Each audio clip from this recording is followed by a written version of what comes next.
Hello everyone, welcome to online class. Today I am going to explain you a poem of 10th standard. The poem name is The Song of India. It is written by V.K. Gokak. Let me know about the author now. V.K. Gokak. V.K. means Vinayaka Krishna Gokak, born 1909 and death on 1992. So he was born on 1909 and he died on 1992. He was born at Savanur. So his birthplace is Savanur of Dharwad district. So he was born at Savanur, Dharwad district, and was educated at Karnataka College and then at Oxford. So he had his education first at Karnataka College in India, in Karnataka, and then at Oxford. He is widely travelled man and he held several important educational posts, and he received the Padma Shri Award and Sahitya Academy Award and Jnanapita Award. So he got three important awards like Padma Shri Award, Sahitya Academy Award and Jnanapita Award. So first once I will read the poem, you listen. After that parawise I am going to explain you. So this is the Song of India is a very long poem written by V.K. Gokak. It is in the form of conversation between poet and Mother India. So in this poem we are going to see the conversation between the poet and Mother India. First once I will read the poem. The Song of India. What song shall I sing of you, my mother? I asked. Shall I sing of the Himalayas with their snow-bound peaks, of the three seas that wash your palm? Shall I sing of your clear dawn with its pure gold streaks? Said the mother, imperturbable, calm. Sing of the beggar and the leper that swam my streets. Sing of the filth and the dirt that foul my sylvan retreats. What song shall I sing of you, my mother? I asked. Shall I sing of your rock-cut temples, epics in stone, of your children that died to call you their own, their very own, of the seers and prophets that heaved the straight path for the man that pilgrims alone? Said the mother in indignant words that beat into my ears like gong that flew about me, a pitiable thing. Like great white birds, sing of the millions that toil, sing of the wrinkled face, indexing ignorance, sing of the helpless child born in a bleak dark home. Nervous, I yet would ask, deeming it my task. What song shall I sing of you, my mother? What song? Shall I sing of the dam and the lake, of steel mills and shipbuilding yard, of the men that work hard to technologies to put you on the page of the atomic age? Said the mother, of these you may sing, but sing also of the strikes, early and late, of iron man that come in their wake, of class war and its correlate. And curiously I said, is there no song that I can sing of you? Heart whole, unalloyed, a song bathed in the stainless blue, unwavering in the void. At that the mother rose, draped in blue sky, milk-white oceans heaved round her, their waves were the entrancing and enthroning light on which she sat and wrote the book of the marrow. Her forehead opened like earth's destiny, yielding the sun god cancelling all sorrow. It was clear dawn. Like a nightmare fled the night, and the sunbeam was as the hand that saves. So this was the poem. Now para-wise I will write on the board and I am going to explain. So here in first para I cut it half and I wrote. Why means it is too lengthy. What song shall I sing of you, my mother? I asked. I means here poet is asking Mother India. Shall I sing of the Himalayas with their snow-born peaks, of the three seas that wash your palm?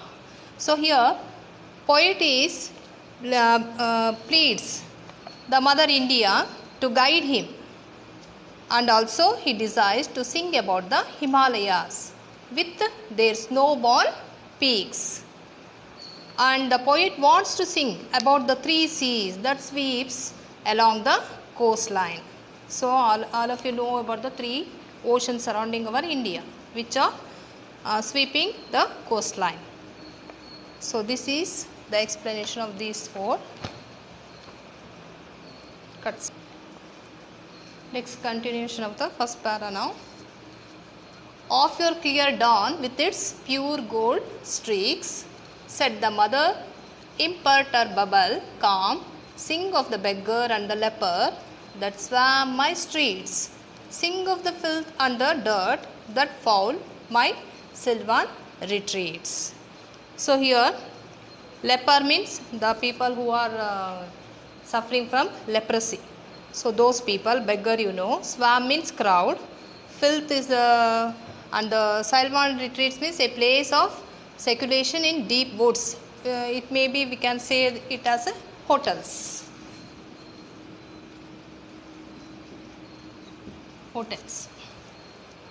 So here the poet is explaining. Mother asked him to sing a song about the beggars and the leper, and about the dirt and filth of the spoils that spoils the wildlife. So here mother is asking not only to sing about the Himalayas or to praise the snow-born Himalaya peaks or the seas or ocean or the coastline. So she is saying to poet to sing about the beggars and the leper and about the dirt and filth which is spoiling the wildlife. This is about the first para. Now second para.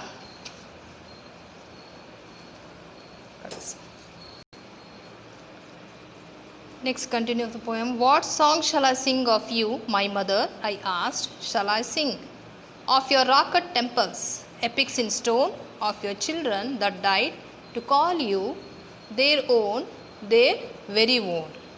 So here poet is pleading the mother to guide him. The poet describes about the rock-cut temples and he wants to describe the epics in stone. So in second stanza he want to sing or explain about the rock-cut temples, epics, and also the children who fought behalf of the motherland.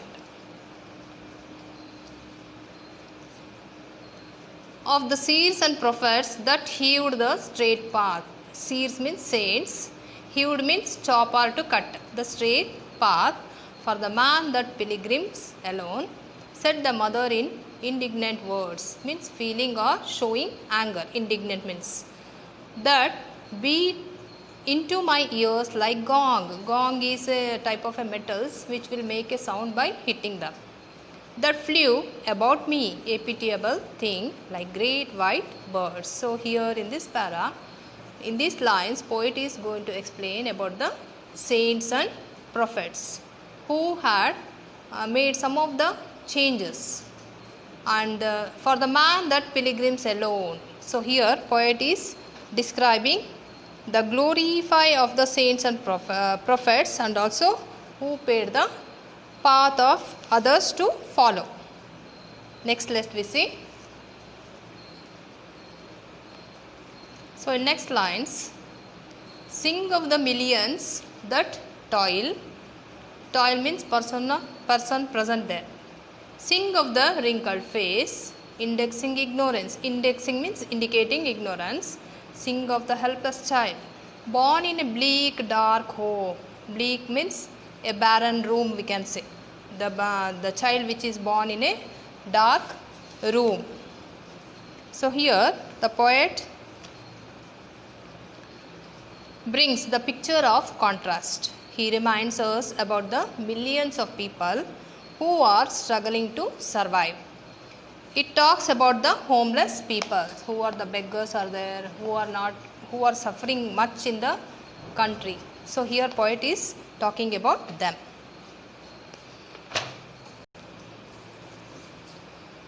Nervous I yet would ask, deeming it my task. Deeming means regard or consist in a specific way. So what song shall I sing of the nervous I yet would ask, deeming it my task, what song shall I sing of you my mother, what song? So again poet is questioning Mother India, what song to sing. So here the poet seems little bit nervous to ask the mother, and he begs for her suggest him about the song, which song to sing now. Next lines with let me.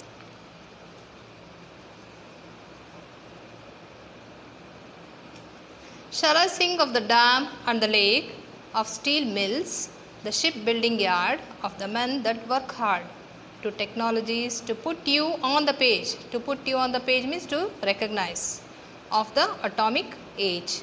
So here the poet is explaining or wishing to describe the progress of India has made, like dams and in building of the lakes, and he speaks about the shipbuilding yards and the atomic energy.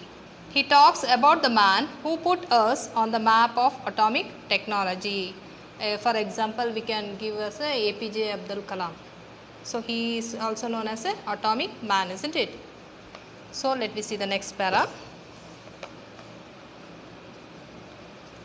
Said the mother, of these you may sing, but sing also of the strikes, early and late, of iron man. Iron man means we can say very hard man or harsh man, and that come in their wake. Wake means who come right behind them.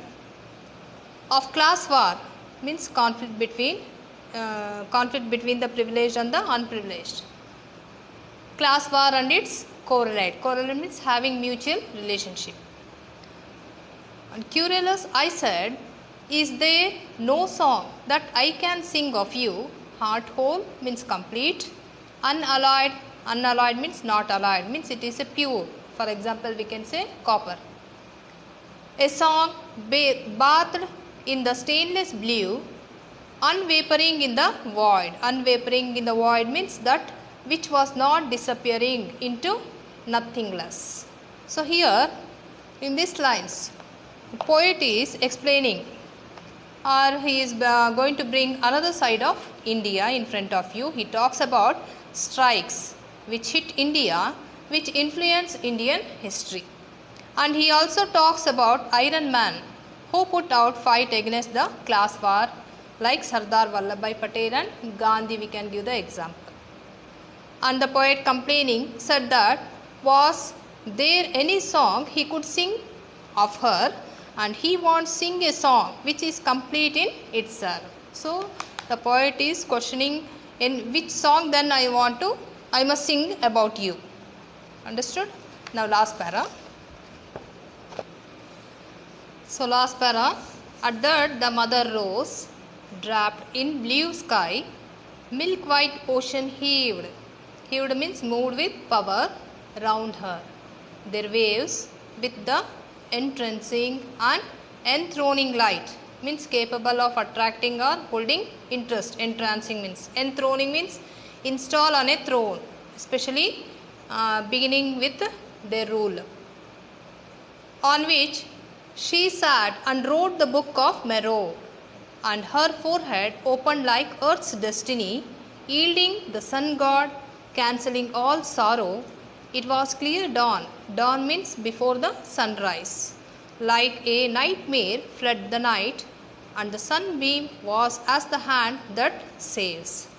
So this was the last para. Here poet is glorifying the Mother India, and he describes her as covered with blue sky, oceans surrounding her, and riding on oceans.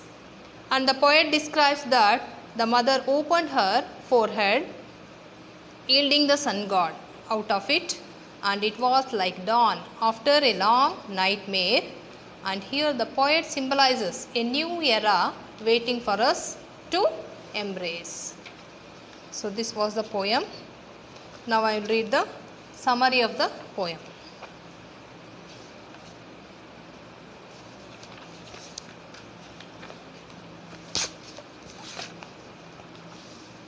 The poem Song of India by Vinayaka Krishna Gokak is in the form of a dialogue between the poet and our Mother India. The poet asks Mother India what aspects of his country he should glorify through a song. He wonders if he should sing about the snow-clad Himalayas, sing about the north or the three water bodies at the south, and alternatives he ponders of singing about the country's historical temples, the Indian soldiers who died fighting for the nation, and the country's religious saints and its technologies.